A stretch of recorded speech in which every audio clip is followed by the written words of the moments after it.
కేంద్ర మాజీ మంత్రి జి వెంకటస్వామి రెండో వర్ధంతి సందర్భంగా కాకాకు ఘనంగా నివాళులర్పించారు నేతలు. రాష్ట్ర వ్యాప్తంగా సేవా కార్యక్రమాలు నిర్వహించారు ఆయన అభిమానులు. కాకా స్ఫూర్తిగా దళితుల అభ్యున్నతికి కృషి చేస్తామన్నారు లీడర్లు.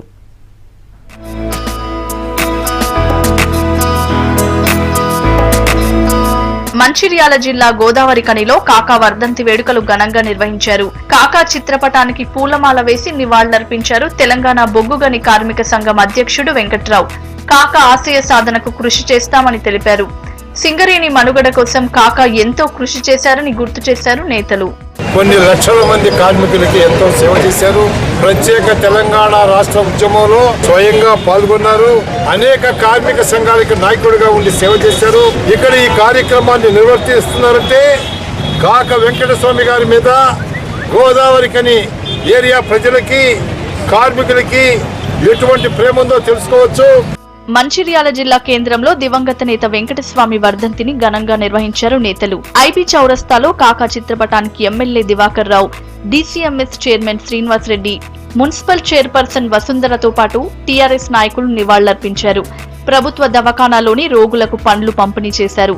చెన్నూరు మండల కేంద్రంలోనూ కాకా వర్ధంతిని నిర్వహించారు. ఆదిలాబాద్ ఇన్ఛార్జ్ జెడ్పీ చైర్మన్ మూలా రాజిరెడ్డి, మాజీ జెడ్పీటీసీ కరుణాసాగర్ రోగులకు పండ్లు పంపిణీ చేశారు.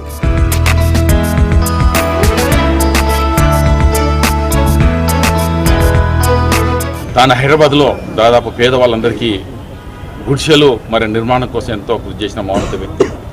తాను కేంద్ర మంత్రి ఉన్నప్పుడు ముఖ్యంగా మన మంచాల పట్టణానికి కూడా ఎన్నో అభివృద్ధి కార్యక్రమాలు తీసుకొచ్చిన మౌనత వ్యక్తి.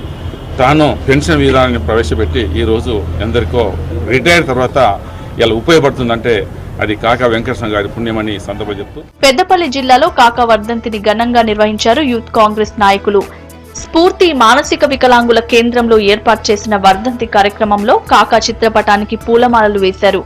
ఆ తర్వాత మానసిక వికలాంగులకు పండ్లు పంపిణీ చేశారు. కాకా ఆశయాల్ని నిజం చేసేందుకు కష్టపడి పనిచేస్తామన్నారు నేతలు. మాజీ పార్లమెంట్ సభ్యులైనటువంటి జి వెంకటస్వామి గారి ఆశయ సాధన కోసం మేమందరం కూడా ఆయన అడుగుజాడల్లో నడుస్తామని చెప్పి తెలియజేస్తూ, గడ్డ వెంకటస్వామి అనే పేరు ఎవరికి తెలియకపోయినా గుడిసెల వెంకటస్వామిగా పేరు పొందినటువంటి మహోన్నతమైన వ్యక్తి మన వెంకటస్వామి గారు. కాకా కేంద్ర మాజీ మంత్రి వెంకటస్వామి దళితులకు ఎనలేని సేవ చేశారన్నారు కరీంనగర్ జిల్లా కాంగ్రెస్ నేతలు. కాకా ద్వితీయ వర్ధంతి సందర్భంగా కాంగ్రెస్ కమిటీ ఆధ్వర్యంలో కాకా చిత్రపటానికి పూలమాలలు వేసి నివాళులర్పించారు.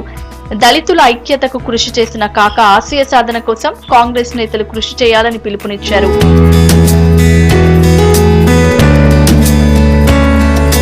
మన రాష్ట్రమే కాదు భారతదేశం అంతా కూడా కాకాగా పేరుగాంచినటువంటి మహనీయుడైనటువంటి వ్యక్తి మరి వెంకటస్వామి గారు. ఆయనతో పనిచేసినప్పుడల్లా ఎంతటి గడ్డు విపత్కరమైనటువంటి పరిస్థితులు ఏర్పడ్డా కూడా చాలా ధైర్యంగా ఎదుర్కొనేటువంటి కార్యశీలి వెంకటస్వామి గారు. కాకా స్ఫూర్తిగా బడుగు బలహీన వర్గాల అభ్యున్నతికి కృషి చేస్తామన్నారు వరంగల్ రూరల్ జిల్లా Gudappad market committee chairman Rajani Kumar. Kaka రెండో వర్ధంతి సందర్భంగా హన్మకొండ రెడ్డి కాలనీలోని అతిథి మానసిక కేంద్రంలో పండ్లు పంపిణీ చేశారు. రాష్ట్రంలోని నిరుపేద దళితులందరికీ పక్కా ఇండ్లు నిర్మించాలని ప్రభుత్వాన్ని కోరారు పెద్దపల్లి నియోజకవర్గ టీఆర్ఎస్ ఇన్ఛార్జ్ సతీష్ గౌడ్. కాకా గారు ఎప్పుడు కూడా ఆశించింది ఏంటంటే సామాజిక న్యాయం, దళిత బడుగు బలహీన వర్గాలకు మరి రాజ్యాధికారం దక్కాలి. గొప్ప దళిత నాయకుడు తెలంగాణ ప్రజలలో ఉన్నటువంటి నాయకుడు ఎవరంటే వెంకటస్వామి గారు. కామారెడ్డి జిల్లా మాచారెడ్డి మండలంలోని పరదీపేటలో కాకా రెండో వర్ధంతిని ఘనంగా నిర్వహించారు స్థానిక నేతలు. ఈ సందర్భంగా ఆయన విగ్రహానికి పూలమాలలు వేసి నివాళులర్పించారు.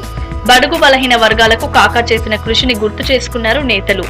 కాకాకు ఘనంగా నివాళులర్పించిన నేతలు కాకా స్ఫూర్తిగా దళితుల అభ్యున్నతికి కృషి చేస్తామన్నారు.